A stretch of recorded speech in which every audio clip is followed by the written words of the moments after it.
Hello दोस्तों, आप सभी का स्वागत है हमारे यूट्यूब चैनल द काउंसिल 07 में। और हम स्टार्ट कर चुके थे 10th क्लास इतिहास का पहला चैप्टर, जिसका नाम है यूरोप में राष्ट्रवाद का उदय। तो आइए दोस्तों, इस वीडियो के अंदर हम इस चैप्टर को कंप्लीट करते हैं।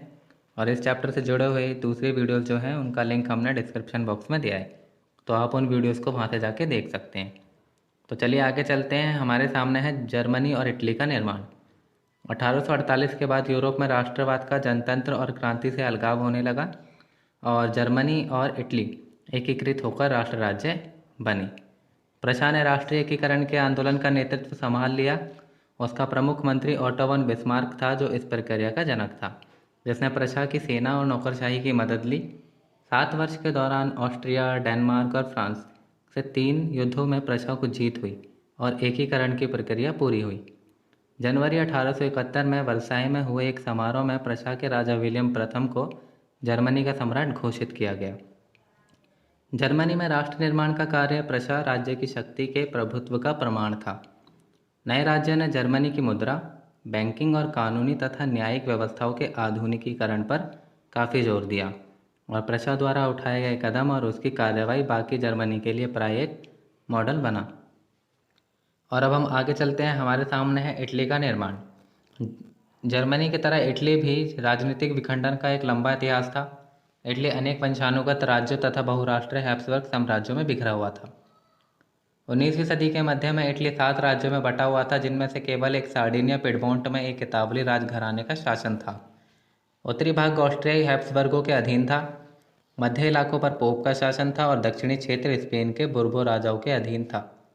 1830 के दशक में जूसेपे मैसिनी ने अपने उद्देश्यों के प्रसार के लिए यंग इटली नामक एक गुप्त संगठन भी बनाया। 1831 और 1848 में क्रांतिकारी विद्रोह की असफलता से युद्ध के द्वारा इतालवी राज्यों को जोड़ने की जिम्मेदारी सार्डिनिया पिडमोंट के शासक विक्टर इमैनुएल द्वितीय पर आ गई। इस क्षेत्र के शासक अभिजात वर्ग की नज़रों में एकीकृत इटली उनके लिए आर्थिक विकास और राजनीतिक प्रभुत्व की संभावनाएं उत्पन्न करता था। आंदोलन का नेतृत्व 1859 में मुख्यमंत्री काबूर द्वारा किया गया था। सार्डिनिया पिडमोंट ने 1860 में ऑस्ट्रियाई सेना को हराया था।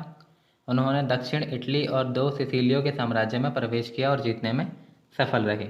1861 में इमैनुएल द्वितीय को एकीकृत इटली का राजा घोषित किया गया, मगर इटली के अधिकांश निवासी, जिसमें निरक्षरता की दर काफ़ी ऊंची थी, अभी भी उदारवादी राष्ट्रवादी विचारधारा से अनजान थे।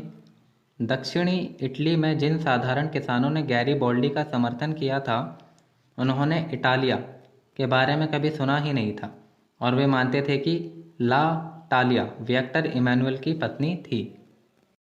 और अब हम आगे चलते हैं। हमारे सामने कुछ शब्द हैं, उन शब्दों पर चर्चा करते हैं। जैसे कि हमारे सामने पहला शब्द है विचारधारा। विचारधारा एक खास प्रकार की सामाजिक एवं राजनीतिक दृष्टि को इंगित करने वाले विचारों का समूह होता है। और अब हमारे सामने दूसरा शब्द है मताधिकार। मताधिकार का मतलब होता है वोट डालने का अधिकार। और अब हमारे सामने जो तीसरा शब्द है निरी जातीय, यानी कि एक साझा नस्ली, जनजातीय, सांस्कृतिक उद्गम अथवा पृष्ठभूमि जिससे कोई समुदाय अपनी पहचान मानता है। और अब हमारे सामने है ब्रिटेन की अजीब दास्तां, जिसमें महान ब्रिटेन राष्ट्र का मॉडल है और 18वीं शताब्दी से पहले कोई ब्रिटिश राष्ट्र नहीं था। इंग्लैंड और स्कॉटलैंड के बीच संघ 1707 के अधिनियम के परिणाम स्वरूप United kingdom of the great Britain टकसाल का गठन हुआ, जिससे इंग्लैंड स्कॉटलैंड पर अपना प्रभाव डालने में सक्षम था। और 1801 में आयरलैंड को बलपूर्वक यूनाइटेड किंगडम में शामिल कर दिया गया। एक नए ब्रितानी राष्ट्र का निर्माण किया गया, जिस पर हावी आंग्ल संस्कृति का प्रचार प्रसार किया गया। नए ब्रिटेन के प्रतीक चिन्ह, ब्रितानी झंडा, यूनियन जैक और राष्ट्रगान को खूब बढ़ावा दिया और पुराने राष्ट्र इस संघ में मातहत सहयोगी के रूप में ही रह पाए। अब हमारे सामने है राष्ट्र की दृश्य कल्पना। किसी राष्ट्र को मूर्ति रूप देने की अपेक्षा किसी शासन को मूर्ति रूप या चित्र रूप देना आसान है। 18वीं और 19वीं सदी में कलाकारों ने राष्ट्र का मानवीकरण करके इस प्रश्न का हल किया। और कलाकारों ने फ्रांसीसी क्रांति के समय नारी रूपक के द्वारा स्वतंत्रता, न्याय और गणतंत्र जैसे विचारों को व्यक्त किया है। इन आदर्शों को विशेष वस्तुओं या प्रतीकों में व्यक्त किया गया है। जैसा कि आपको याद होगा कि स्वतंत्रता का प्रतीक लाल टोपी या टूटी जंजीर है और इंसाफ को आमतौर पर एक ऐसी महिला के प्रतीकात्मक रूप से व्यक्त किया है जिसकी आंखों पर पट्टी बंधी हुई है और वह तराजू लिए हुए है। और अब हमारे सामने है राष्ट्रवाद और साम्राज्यवाद। 19वीं सदी के अंतिम चौथाई तक राष्ट्रवाद का वह आदर्शवादी उदारवादी जनतांत्रिक स्वभाव नहीं रहा जो सदी के प्रथम भाग में था। 1871 के बाद यूरोप में गंभीर राष्ट्रवादी तनाव का स्रोत बाल्कन क्षेत्र था। इस क्षेत्र में भौगोलिक और जातीय भिन्नता थी।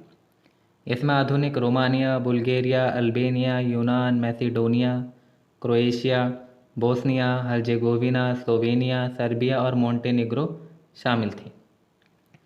क्षेत्र के निवासियों को प्राय स्लाव कह के पुकारा जाता था। ऑटोमन साम्राज्य ने बाल्कन को विस्फोट बना दिया और 19वीं शताब्दी के दौरान वे आधुनिकीकरण और आंतरिक सुधारों के माध्यम से खुद को मजबूत कर रहे थे।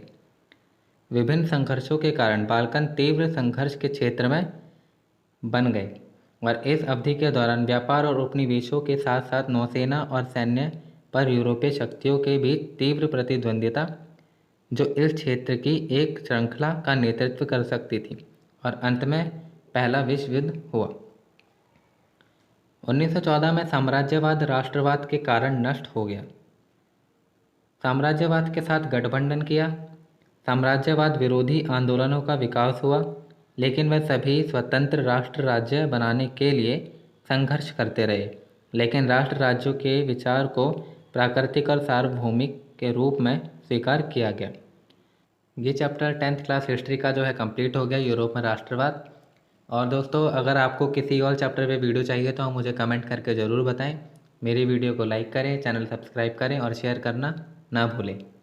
Thank you.